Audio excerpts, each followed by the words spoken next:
Like I said on my previous video, I had a CBD shop online and I was just selling for my country. I said I was going to close it, but now that I'm recording this video, it's already closed. So I'm here to talk to you about a little bit about my story of creating that store. If you don't know about CBD, search on Google for it because I'm new here on YouTube and I don't know if I can talk about that without restrictions. So if you don't know what it is and if you're curious about it, please search for it. In 2024, I saw a course about opening an online store on my country. I bought it because my biggest fear, and maybe it's yours, it's the finances, taxes, sending invoices, all that paper stuff. It's really scary.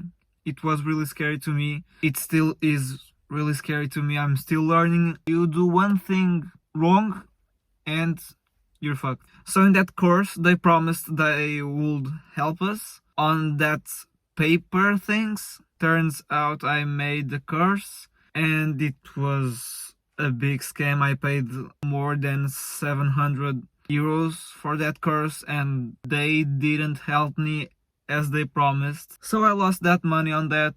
But positive thing on that, I started it. I opened my store. They helped a lot with programming, Shopify, all that stuff helped me opening and starting my first business, my first real business. So yeah, I started it.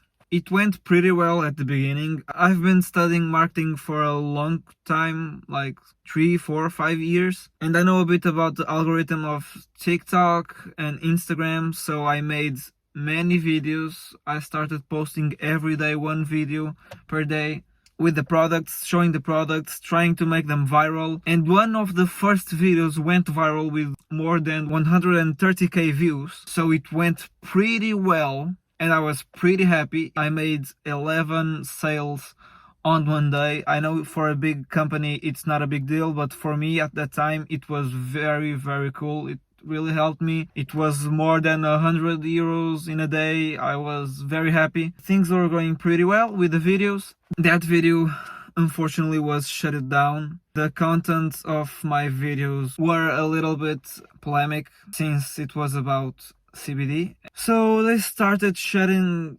down some of my videos and that didn't help my store. I got banned once on TikTok and I asked for them to review my case and give me back my account, please. I didn't know. And they gave me the account. They understood my case. I was still posting, but my account was with some eyes on it.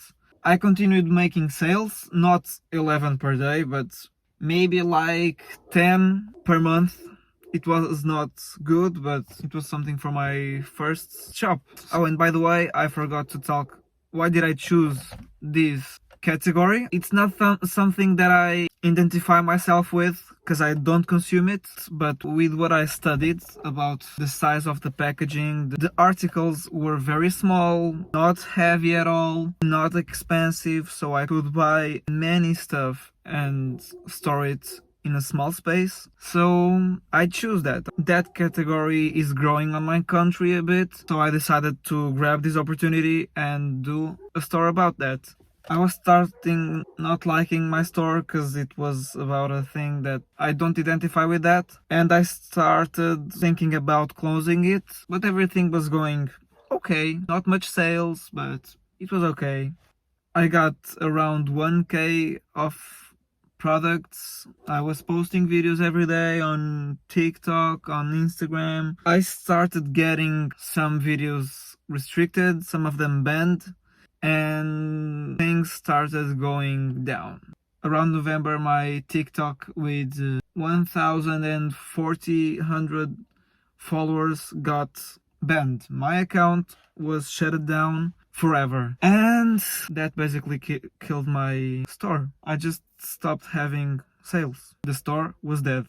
From November to now, I had like 2 sales. The store was completely dead. My Instagram got shadow banned, and to add to this, I had problems with the finances. Basically, I was sending invoices and On the invoices it was saying that I was paying some taxes from the country, but I was not, because on the first year of activity I do not need to pay that, and I have that on my finances. But because on the invoice was saying I was paying it, and I didn't know I could change that, no one told me, no one taught me that. The tax was there on the invoice, so I had to pay it anyway. I didn't notice it was a really small detail, and now I have many expenses, so I'm pretty screwed on that. As you can see, in very small details, a small wrong thing you do, you lose of money. I have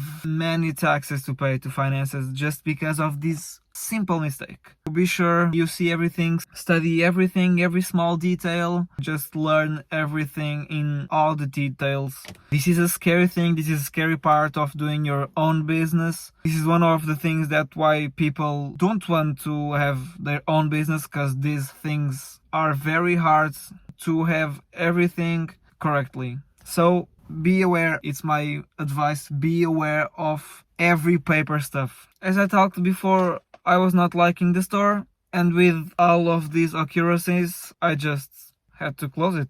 And this is where the gaff borns. This is where I start choosing something that I love for many years. A clothing project, a clothing brand, and I decided to start with that.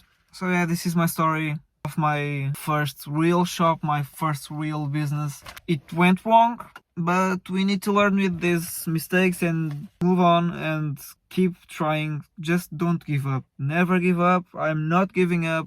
You have to have this mentality about your business. It's really important to be positive. The gaff is going to work. About my brand, I talked about that on my first video, so you can go check it out. I think I'm going to put it somewhere here, and I'm thinking about posting one video per week, so be there, subscribe. Hope you're liking the content, and that's all for now. See you on the next video.